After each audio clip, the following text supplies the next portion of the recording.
Tere päevast! Natukene Rõuge muinaslinnuse ajaloost. Arheoloogiliste lööde järgi tekki Rõuge püsiasustus ajavahemikku 50–450 aastat pärast Kristust. Arvatas, et linnus ehitati 7.–8. sajandil küla lääneossa Rõuge Ürgoro ja ööbikoro vahele jäävale 70 meetri pikkusele ja 20 meetri laiusele korgempale jaole. Tuu eraldati ülejäänu asulast valle ja kraavega ja vallele ehitati palgest kaitserajatise. Linnuse kummervall ja ih olev kraav on nähtava looduse praeguseni. Aastil 1151–1155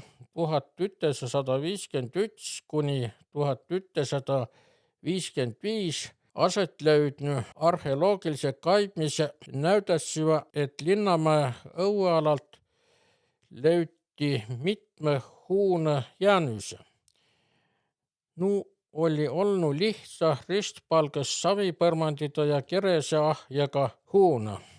Sainapalgest oli alles ainult üksiku tulekahju hüsestunud tükk. Linnus on palanud vähemalt 5 korda, aga kõige on uuesti üles ehitatud. Rõuge rahva visaduse tõenduses.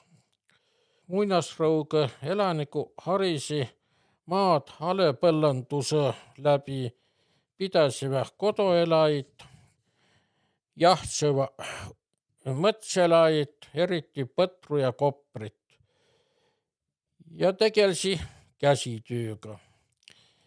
Siin sulatati rauda ja valmistati ravvast esemit ja väärismetallist ehtit. Palotati savi anomit, tööteldi puitu, luud, sarve, kedrati langa ja ummeldi rõivit. 9.–10. sajandil viikingide haigu kujunesi Rõugest tähtsa piirkonna keskus. Siin paiga peal elli päälik, keda võis pita kohalikus kuningas, kes korjas masse ja kõrvalt relvastat sõjakäike naabrite aladele. Rõuge oli tuulaiga osas laembast kaubandusvõrgustikust, mis ulatub Põhja-Euroopast kuni Araabia maiõni. Siit peri karusnahku, eriti kopra ja nugisnahku, hinnati korgelt. Viidi ühendi Rõuge, Peipsi, Pihkva järvesüsteemiga, võimaldiva ühendust Põhja ja Idaga pita.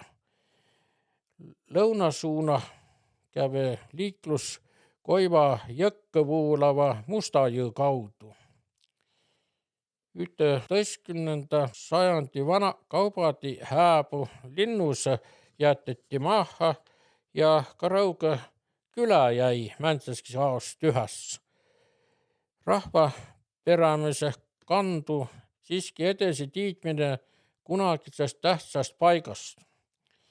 1613 aasta mainiti Rõuget edimast kõrda kiriku kihelkonnana.